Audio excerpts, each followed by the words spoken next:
Hola, bendiciones, bienvenidos a un cuarto capítulo ya de este programa que hemos denominado, este podcast, Educando a los niños en el camino de Dios. Es decir, Proverbios dice, instruye al niño en su camino para que cuando sea viejo no se aparte de él. Y la semana pasada terminamos de ver la familia de Noé y terminamos de ver la familia de Sansón, su relación con sus padres y la relación también que tenía Noé con sus hijos y viceversa, la que tenían los hijos con el padre Noé y con su familia. Simplemente para mostrar que nosotras y nosotros, como una familia que vive en la palabra de Dios, no somos una familia perfecta. Nuestro rol de madre y padre no es un rol perfecto. Nuestros hijos y nuestras hijas no son hijos perfectos, pero la salvedad, la fortaleza está que en la palabra de Dios, Dios nos va transformando, redimiendo y vamos llegando a esta perfección. La palabra dice este blanco perfecto que es Cristo. Pero como nosotros hemos partido del Génesis, vemos que hay un blanco perfecto también en el Génesis antes del pecado. Antes del capítulo 3 hay una serie de intenciones y manifestaciones del Padre con respecto al rol de Adán y al rol de Eva, que aún con la caída no han cambiado. Es decir, Dios establece el rol de el hombre y Dios establece el rol de la mujer, y aunque eso el pecado lo distorsionó, Cristo en la tierra ha hecho que nosotros, al volver nuestra mirada a Él y al entregar nuestra vida a Él diciendo sí, entendemos, sabemos que tú eres Dios en la tierra, el Hijo de Dios, como lo denominamos para nuestra mayor comprensión, y creemos en ti porque tú eres la palabra, tú eres la luz y tú eres la vida. Y pegados a esa roca que es Cristo y que es la palabra y que es la fuente de agua verdadera, nuestra vida, sin lugar a dudas, va a tender a ser una vida en plenitud. No necesariamente la vida feliz que el modelo que corre en paralelo a este nos promete, porque la felicidad es una capa no solo momentánea, sino que muy delgada. Y Dios, a quienes hemos tenido el privilegio de conocerlo luego de haber dado varios tumbos por ahí y haber tomado malas decisiones y pagar el precio de esas malas decisiones, nos ha ido redimiendo, porque nosotros nos hemos arrepentido de haberlo ofendido con nuestras actitudes, con nuestras acciones y con nuestras omisiones. Y en esta redención que Él hace hacia nuestras vidas va haciendo que el propósito que le llamamos, o que las piezas, o que la melodía de esta gran orquesta que Él hizo, de esta composición extraordinaria que es la vida aquí en la tierra, vaya tomando sentido y dirección correcta. Perdón. Yo opté voluntariamente por no pausar el video y continuar. Estamos haciendo extraordinariamente el programa el día sábado. Estamos porque mi esposo obviamente siempre viene a ayudarme y a socorrerme, aunque él en este momento está en cama con una gripe. Ayer chirriaba de fiebre. Y yo, si bien estoy bastante mejor, todavía tengo ahí unos resabios que dan en la pelea, pero estamos aquí por gratitud y por ser obedientes a la asignación que se me dio hace un par de meses atrás diciendo haga esto, y aquí estoy. Entonces, yo quisiera en este compartir con ustedes ver un tercer hijo de Adán y Eva del que no se habla mucho, pero que sí existió y que es importante porque sin él no habríamos llegado a Noé, ¿ya? Pero antes de llegar a este hijo precioso que tuvo Eva, recuerden que hablamos de que Caín, por esta desobediencia y todos los ajetreos que se generaron al interior de esta familia, lo que hoy día llamaríamos depresiones, culpabilidades, ansiedades, que si bien no están ahí detallados, pero hoy día podemos entender que esto sí ocurrió y que Caín y Abel crecieron en todo este discurso de que antes estábamos acá y nos equivocamos y ahora estamos acá, y ustedes a causa de que nosotros nos equivocamos les cuesta tener el alimento, porque Dios le dice a Adán que va a sudar la gota gorda para poder cultivar y que no le va a ser tan fácil. Entonces, lo que antes estaba todo a mano, llegar y sacar en el jardín del Edén, Adán tuvo que aprender el valor del esfuerzo, del dolor de espalda. Y quien dice si no le dolió la ciática, si sus manos no se encallecieron, no se rompieron sus dedos labrando la tierra. Nosotros no tenemos un testigo fiel de esto en el texto, pero a quienes tenemos el privilegio de cultivar el campo sabemos que esto ocurre, ¿sí?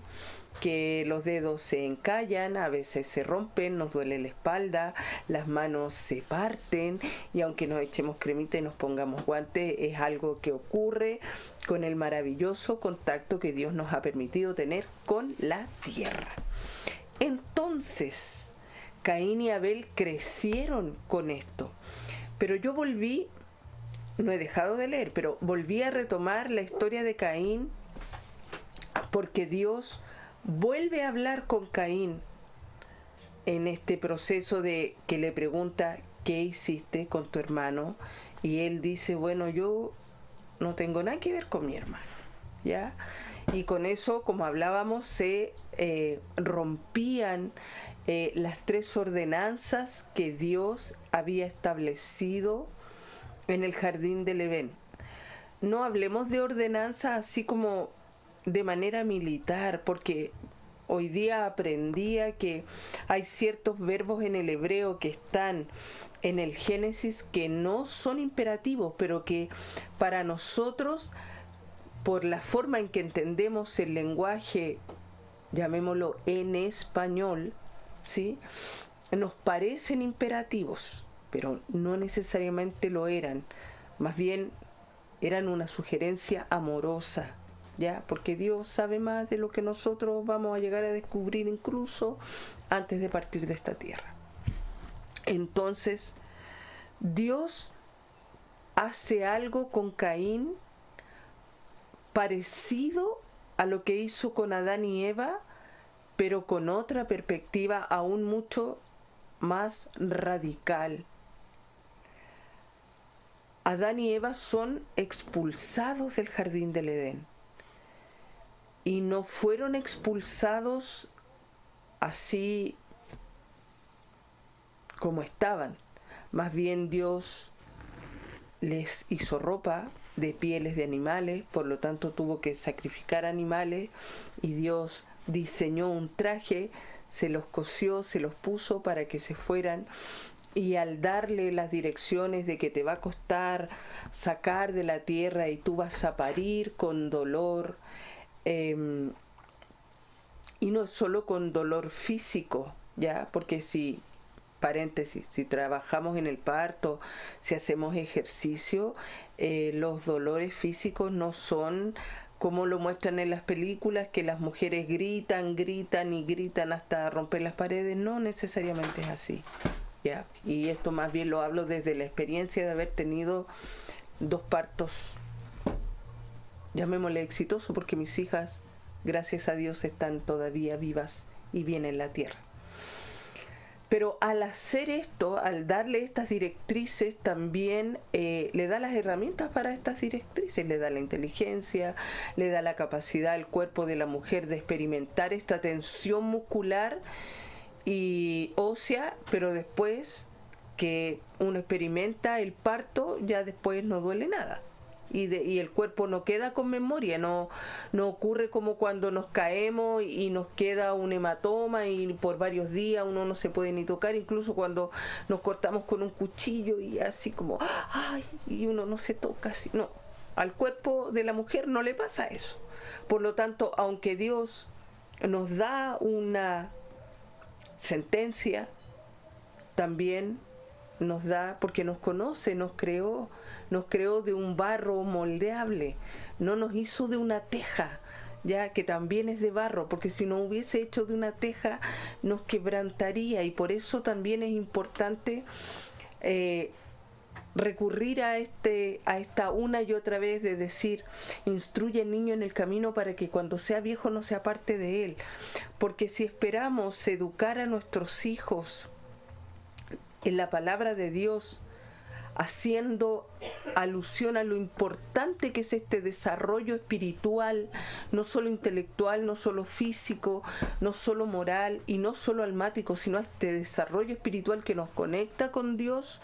Si no comenzamos desde chicos, cuando ellos ya son grandes, 10 años, y aún cuando han crecido mucho más y son jóvenes y adolescentes, ya empiezan a estar duros como teja. Entonces Dios lo que tiene que hacer es lo que hizo con mi vida, quebrarnos así, crunch, para luego dejarnos ahí un rato en agua, que es su Santo Espíritu, y volver a moldearnos y trabajarnos, y eso es duro. En cambio, nuestros hijos todavía están blanditos, y así como nosotros lo llevamos al preescolar, así con toda nuestra confianza, y lo dejamos no preguntando qué le van a enseñar, cómo se lo van a enseñar, y después los mandamos al colegio y a la universidad y los entregamos sin siquiera cuestionar si aquello que les están transmitiendo les va a hacer realmente hacer seres que sean íntegros a lo largo de su vida. Los entregamos nomás así,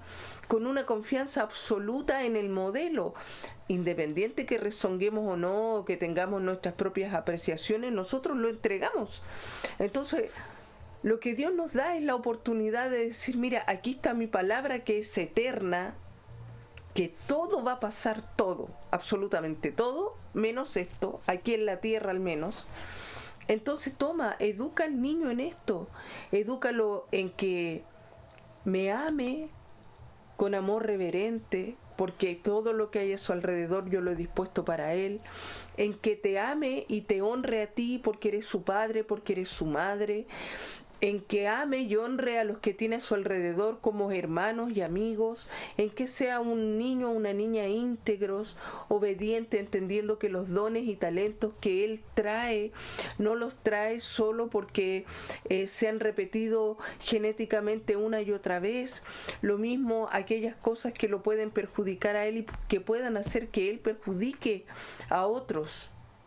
Entonces, en la medida en que vamos educando al niño en su camino y a la niña, también nosotros nos vamos formando, en este caso en el rol de madre y de padre, y darnos cuenta de cómo hacia atrás, porque se nos da la oportunidad de mirar, pero no para recordar las cosas pasadas, sino darnos cuenta cómo Dios va ajustando, lo que decía yo hace unos minutos atrás, estas piezas que a veces vienen mal encajadas, pero que han sido puestas de repente a la fuerza, con presión, y están ahí medias oxidadas, y el Señor las tiene que sacar, limpiar, y también tiene que hacerlas nuevas.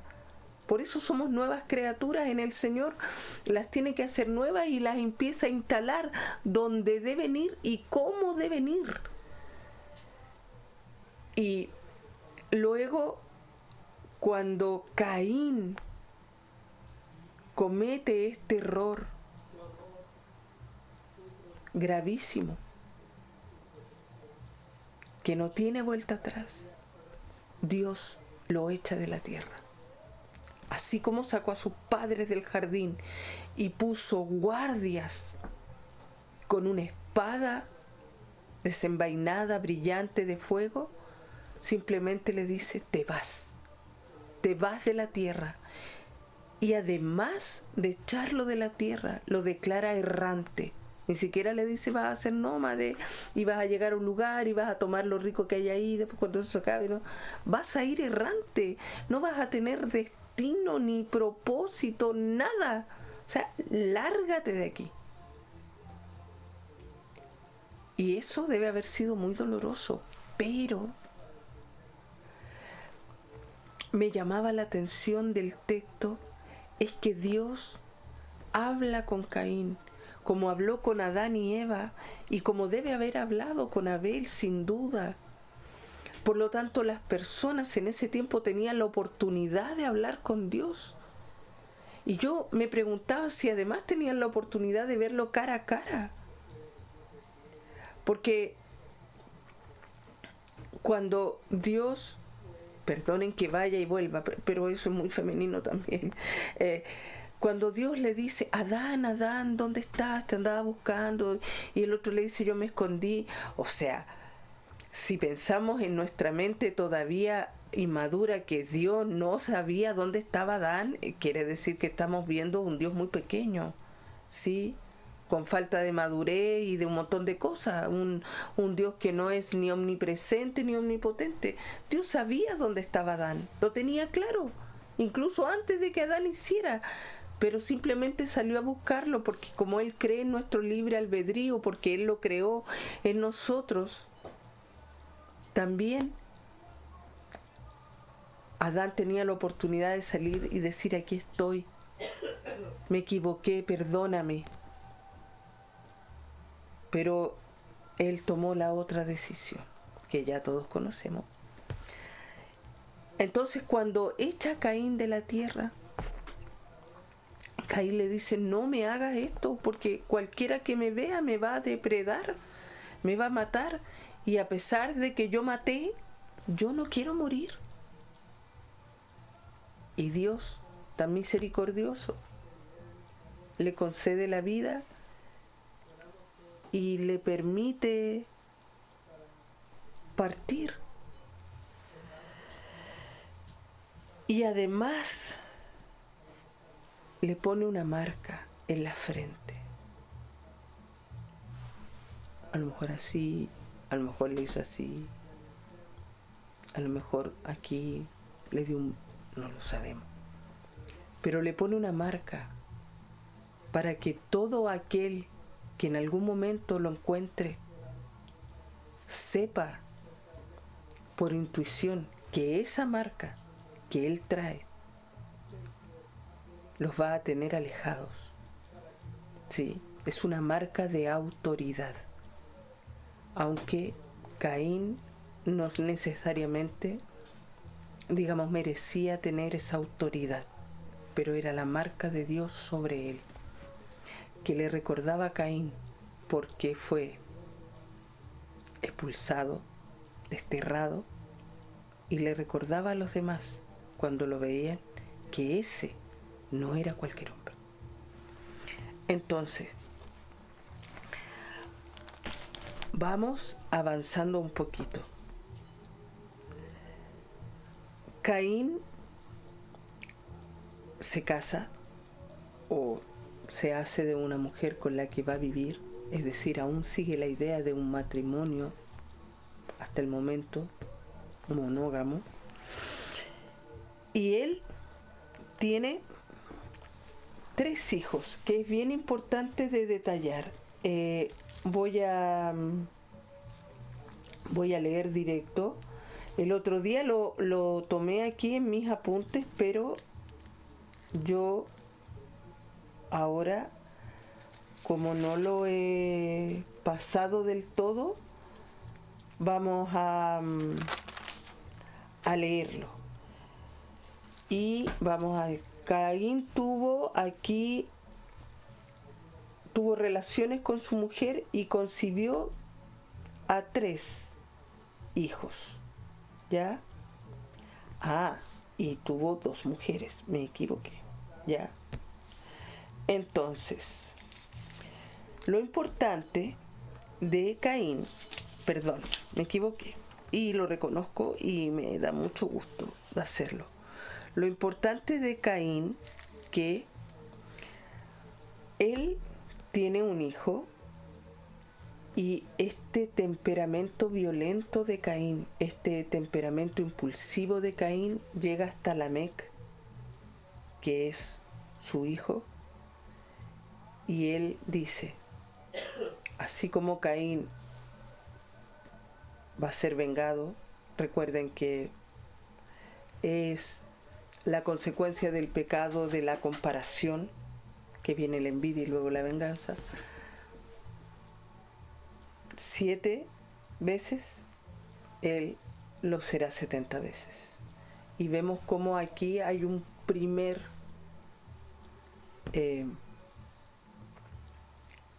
lo llamaríamos una primera territorialidad en la tierra de ciertas conductas que están fuertemente arraigadas en la humanidad y de las que a rato nos cuesta tanto, así como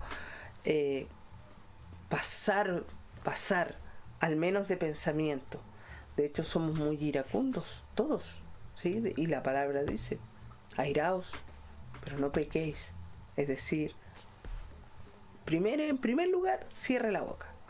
Cuando esté enojado, no hable. Ya con su cara de enojo es más que suficiente. Y una vez que logró cerrar la boca, también acá cierre el pensamiento, porque como el pensamiento es volátil, porque es espiritual, es muy sutil, salen uno tras otro. Y en tercer lugar, amarre las manos y su cuerpo, porque pensamiento, boca, acción, ¿ya? Pero lo tenemos, por eso dice, no pequéis. Luego, vamos al hijo del que yo ahora quería hablar. Adán vuelve a estar con Eva. No dice aquí cuánto tiempo después, pero deben haber sido mínimo 5 años, porque si yo soy expulsada con mi pareja o mi esposo Adán del jardín del Edén, luego con toda eso y mi hijo así de guinda de la torta, como decimos aquí en Chile, más encima mata a mi hijo menor, yo creo que Eva debe haber quedado con la mente y el corazón muy perturbados, muy dolida, quizás hasta un poco extraviada de sí misma, porque todo lo que le ocurría era como una desgracia tras otra, sabiendo que ella ya no podía cambiar el pasado. Y ella vuelve a tener un hijo del que quería hablar, y ese hijo es Set, S-E-T, Set. Ya en algunas Biblias, estuve leyendo la Biblia Kadosh y sale como Z-E-H-T, ¿ya? Entonces, aquí en las otras Biblias, en algunas sale con S y en algunas con Z. Y ella dice, este hijo Dios me lo ha otorgado. Puede ser un consuelo, puede ser una sensación de perdón, de redención, de te doy otra oportunidad. Y Set, que era lo que yo quería contar, tuvo un hijo que se llamó Enos. Y aquí dice algo que a mí me parece llamativo de compartir. Dice que Enos fue el primero en invocar el nombre de Yahvé. Compartía yo hace unos momentos atrás que Dios habla con Adán y Eva, conversan y después los retira del Edén. Dios habla con Caín, lo sentencia y lo vuelve errante.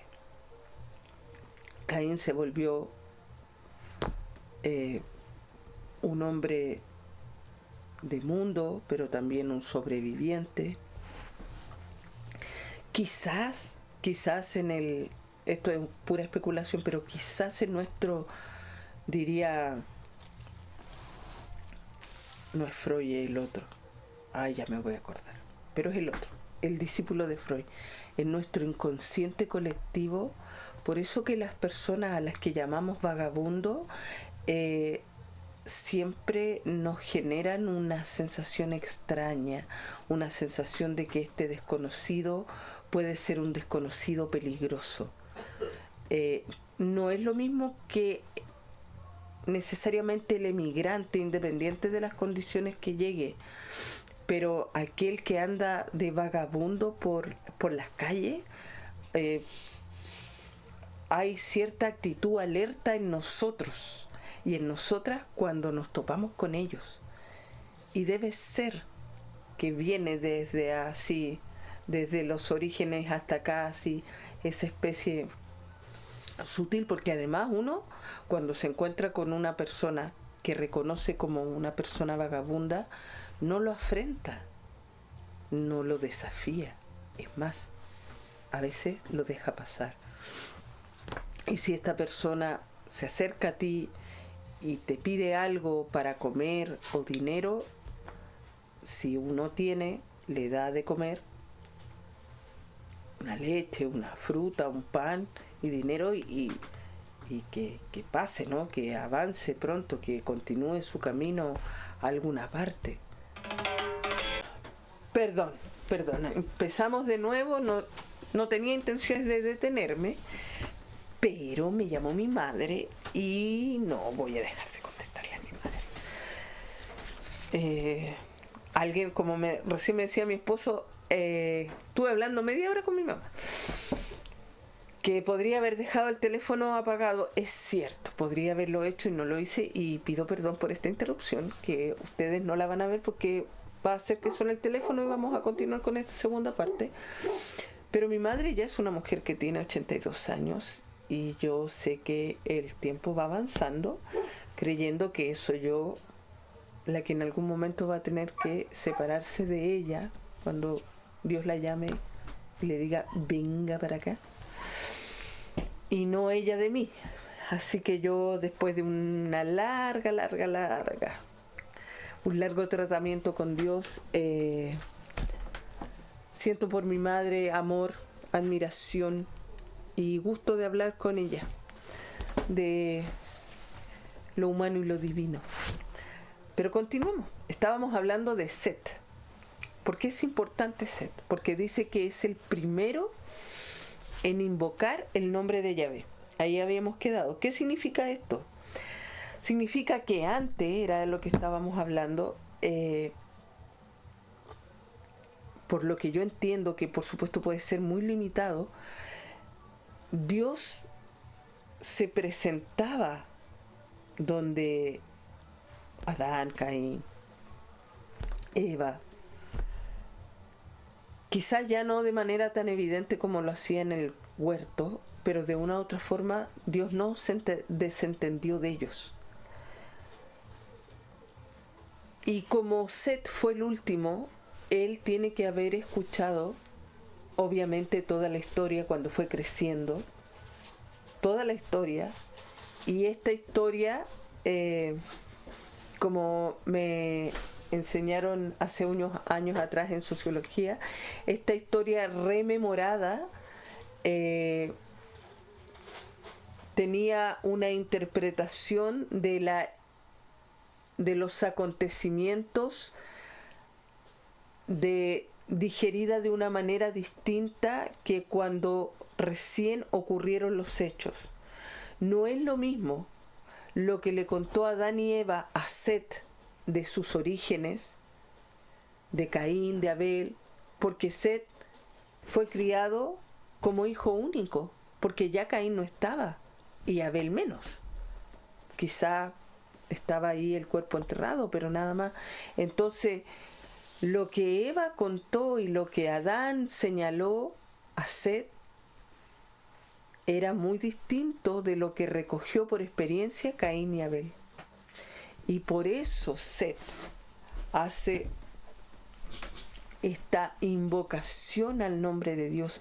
Él entiende que este Dios poderoso, maravilloso, extraordinario, es alguien con el que yo debo contar, invocar, no para como amuleto, así como, ay, si yo invoco el nombre de Dios, porque no es Dios en relación a mí, es decir, de mi beneficio, como me explicaba hace muchos años el pastor, no es mi botiquín, sino soy yo en relación a Dios, no porque Dios me necesite, porque Dios no me necesita. Soy yo quien agradece a Dios por todo lo que puedo contemplar a mi alrededor y por aquello que ni siquiera puedo vislumbrar, pero que sin embargo Dios ya lo tiene en desarrollo o creado. Me imagino, por ejemplo, hasta el momento, que yo nunca voy a conocer las tierras, por ejemplo, de Mongolia, sus paisajes extraordinarios, su gente, su forma de vivir, pero eso no quiere decir que no exista. Y Dios también se hace cargo de allá como se hace cargo de aquí. Probablemente, seguro, no voy a poder tener un viaje interestelar a otras galaxias, pero eso no quiere decir que ellas no existan. Puede que, y eso también es muy probable, que yo nunca logre ver lo que hay bajo el mar. ¿Para qué vamos a decir las profundidades? Porque no solo no sé nadar, así que de aquí a que aprenda a bucear, eso es muy difícil porque tampoco está entre mis prioridades. Pero eso no quiere decir que ese mundo no exista, ese paisaje, y que Dios no esté a cargo de eso. Entonces, Set es el primero en invocar el nombre de Yahvé. Y eso genera un cambio. Y aunque la maldad siguió extendiéndose 9 generaciones después de Set, está Noé. Y Noé viene de Set. Y Dios, aún en la maldad que había alrededor, halló gracia a los ojos de Noé y de su familia, que tenía 3 hijos, como los 3 hijos que también tuvo Adán y Eva. Esta es la primera parte que yo quería compartir con ustedes. Y voy a dejar, para no extenderme luego de todo lo que me ha tocado vivir en este ratito en que estuve hablando con mi madre, a propósito de las generaciones, de cómo se van repitiendo cosas, cómo algunas se van exacerbando para nuestro bien y cómo otras se van multiplicando para nuestro mal. Set, al ser educado en el camino de Dios, tuvo un entendimiento y una relación con Dios distinta de la que tuvo Caín y Abel. Porque él, al invocar el nombre de Yahvé, no dice más el versículo. Estoy hablando del capítulo 4, versículo, voy aquí al siguiente, versículo 25, no habla del versículo 26. Set a su hijo Nos le contó esta historia que su madre, su padre le habían contado, es decir, al nieto de Adán y Eva. Y ese Nos, en esta reflexión profunda, quien invoca el nombre de Yahvé, sin embargo, eso era lo que quería comentar, no dice que él hiciese un sacrificio, levantara un altar, porque solo se lo menciona en un par de líneas. Pero invocar el nombre de Yahvé habla de que yo tengo una relación con Dios de una manera distinta, de reverencia, de servicio. Reconozco que Dios es algo, es lo otro, lo misterioso, lo siempre distinto a mí, pero que sin ese otro magnífico, mi existencia no tiene ningún sentido, digamos, ninguna raíz, no tiene identidad.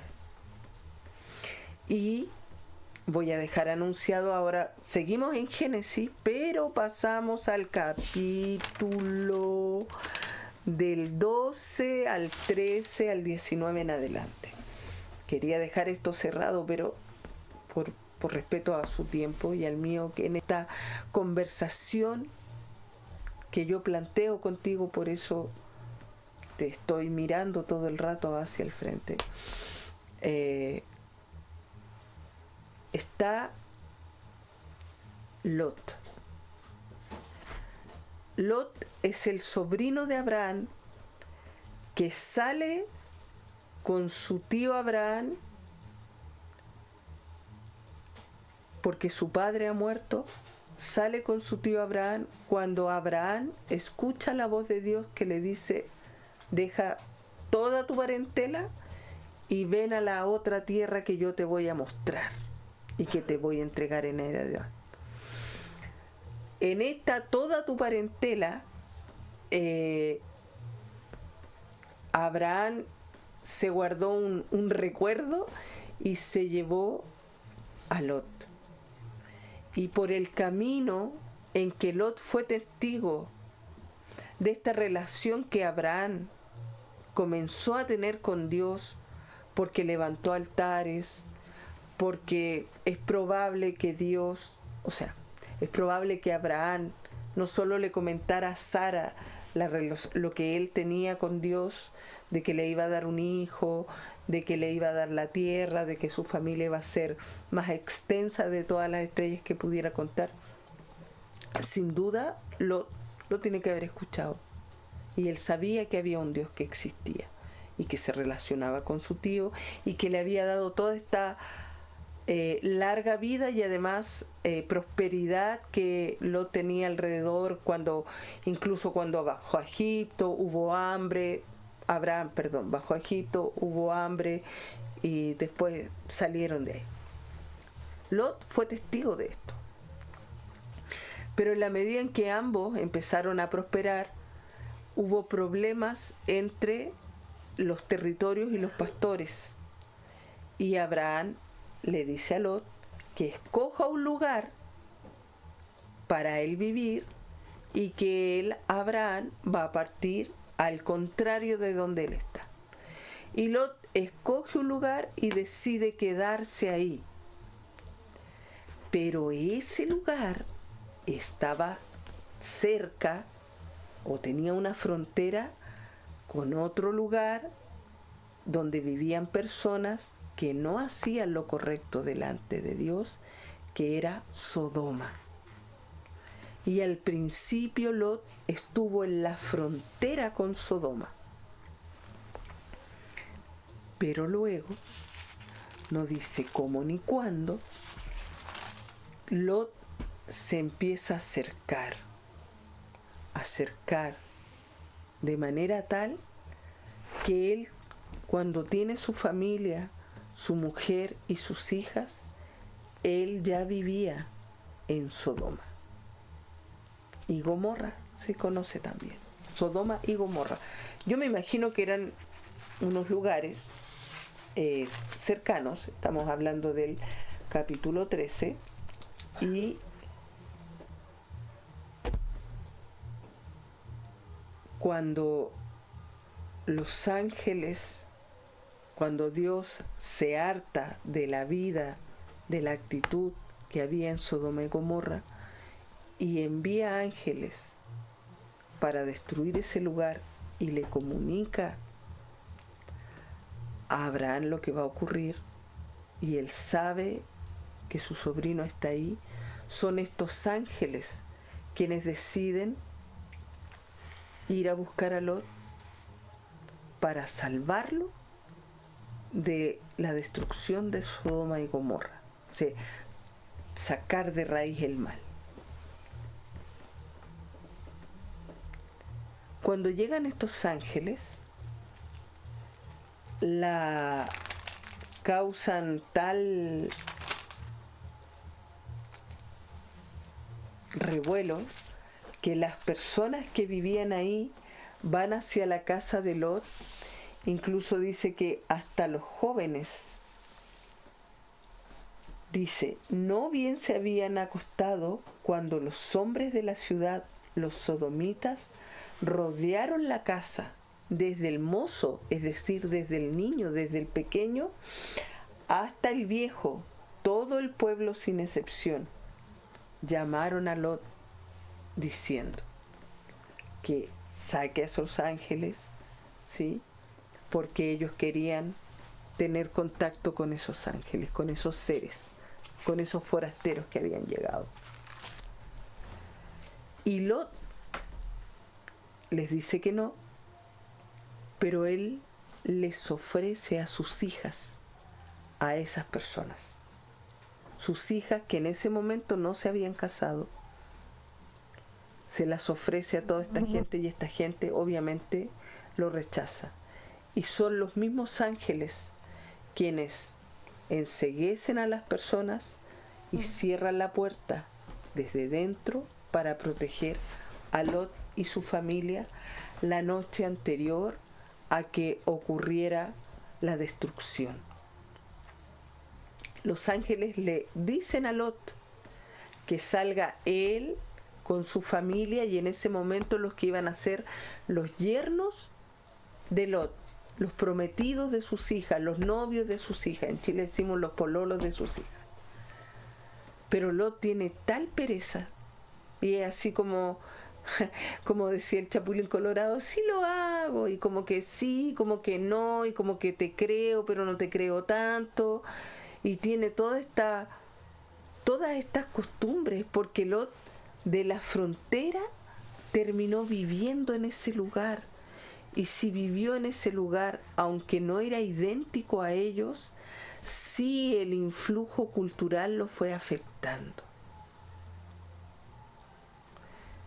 Lo afectó de tal modo que en algún momento él casi no pudo escapar de eso, porque era tal la influencia y tal la maldad que él es capaz de ofrecer a sus hijas a aquellas personas perversas para que ellos hicieran con ellas lo que les viniera en gana. Es decir, era tan normal el nivel de violencia en ese lugar que el ofrecimiento que Lot hace ni siquiera lo hace pensar que está cometiendo un error. Y sus hijas se habían educado en ese entorno, se habían formado en ese entorno. Finalmente llega el amanecer y los ángeles sacan a Lot, sacan a la esposa de Lot y sacan a las hijas de Lot. Y los que van a ser los esposos de las hijas de Lot se quedan ahí. Salen, van, corren, porque Dios no va a tardar en hacer real lo que Él ha determinado, la destrucción, el juicio al lugar.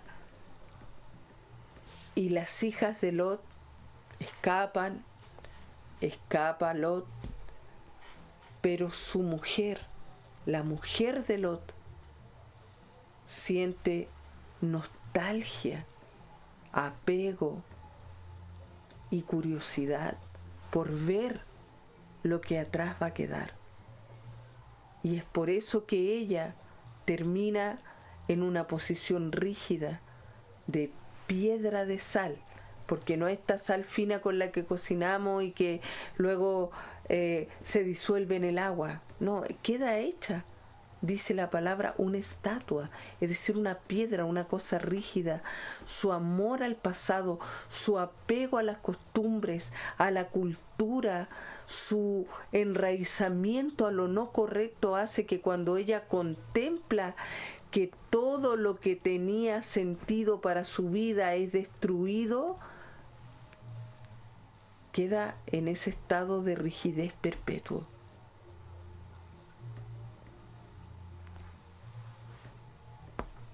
Una vez que logran escapar y están en la cueva, las hijas de Lot erróneamente piensan que ya no queda nada más, ningún otro hombre en el mundo. O sea, ellas nunca habían salido de ahí. No se imaginaban que habían otros pueblos, que habían otros hombres. Al parecer Lot, seguimos especulando, nunca les dijo, oye, yo tengo un tío, él tiene otros pastores, otro siervo, otra sierva, vámonos allá. No, eso por la cabeza de Lot no pasó. De hecho, él se fue a esconder y ellas pensaron que su árbol se moría en ese momento, y tomando las costumbres del lugar donde venían, es decir, esta maldad introyectada en su vida desde que eran pequeñas, embriagaron a su padre. Es decir, cuando escaparon, entre todo lo que llevaban alcohol, y lo embriagaron de tal forma que su padre no se resistió a tener vínculos incestuosos con sus hijas. De hecho, ni siquiera recordó lo que ocurrió. Obvio, alguien me puede decir, sí, pero mira el impacto de la ciudad que se destruyó, el olor, perdió a la esposa y todo lo que tenía.